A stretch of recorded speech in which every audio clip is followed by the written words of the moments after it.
Some child. You might think I'm foolish, maybe it's untrue.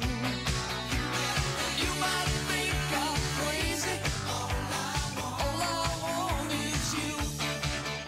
Haha, we just learned that Joe pulls his pants down at parties. Okay, switching gears. Have you traded in all your high-fat snacks for calorie-controlled treats? Well, Natalie Muth is here. Muth says, do not expect the pounds to fall off just yet. Now, you're with the American Council of Exercise, and Correct. you're a registered dietitian. Yes. You're in your last year of medical school, too, by the way. What else? You have a whole bunch of letters behind your name. What else is it that you do?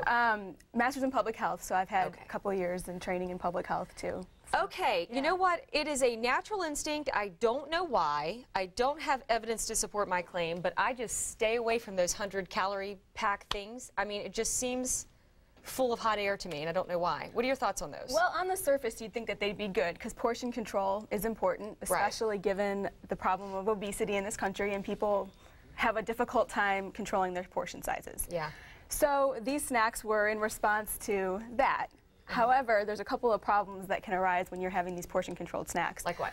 One being that you figure, okay, well, since the portion's right there in front of me, I'll just go ahead and have this treat that I wouldn't normally have. Right. So if that's 100 extra calories a day, over the course of a month, you're going to gain about a pound from just having extra portion-controlled snacks. Or if you're like many people, and I've actually been guilty of doing this too, you figure, okay, well, it's just a little bit, so you have a little bit, and then it's not satisfying enough, or you figure, oh, it's just a little packet, so I'll have another one. Or you were and trying to another do one. in the whole thing, because you talk about in the notes that you know we exchanged before you came on, we talked about chronic dieters and stress eaters, and sometimes it's a much bigger issue. You know, somebody's trying to like put off eating lunch, so they have this snack, and they're really hungry for lunch, and they end up eating 5 of these things. Right, exactly. And there's a study that's just recently been done that's shown that for chronic dieters, as opposed to people who aren't, they tend to do worse with these portion-controlled snacks, where they end up eating more calories than they ate before they even started. Because it's the emotional eating, and if you've already got issues with eating for psychological reasons, or perhaps eating when you're not hungry, or having sugar cravings all the time, that you might be more likely to overdo it with these portion-controlled snacks. I want to, gosh, you know what, I'll just, you know, what is emotional eating? What is that? I mean, is it a disease? What is obesity? Is it a disease? What's causing it? Well, so really, I know that was a lot of questions, sorry. Yeah, at the end of the day, it's all about calories, and the calories that you take in and the calories that you expend with exercise. Period. Really, yeah. And so the emotional eating is people eating for reasons other than being hungry. And there's some research that suggests that as young as 3 years old, we learn to eat for as a reward when our parents give us ice cream after winning the baseball game, and we eat when we're stressed, and we eat when we're bored, and we eat when we're socializing. So we eat for a lot of reasons other than being hungry. And so then we eat more calories, and we don't exercise as much as we did in the past. So willpower is a big deal, yes? Or what are your thoughts on willpower?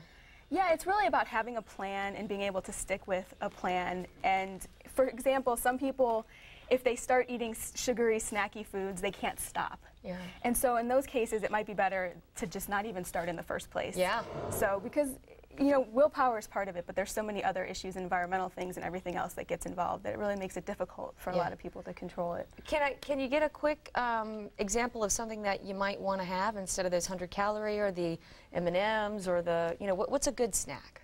Well, so fruits and vegetables are always going to be good. your best thing. So if you like fruits and vegetables, that's an excellent snack.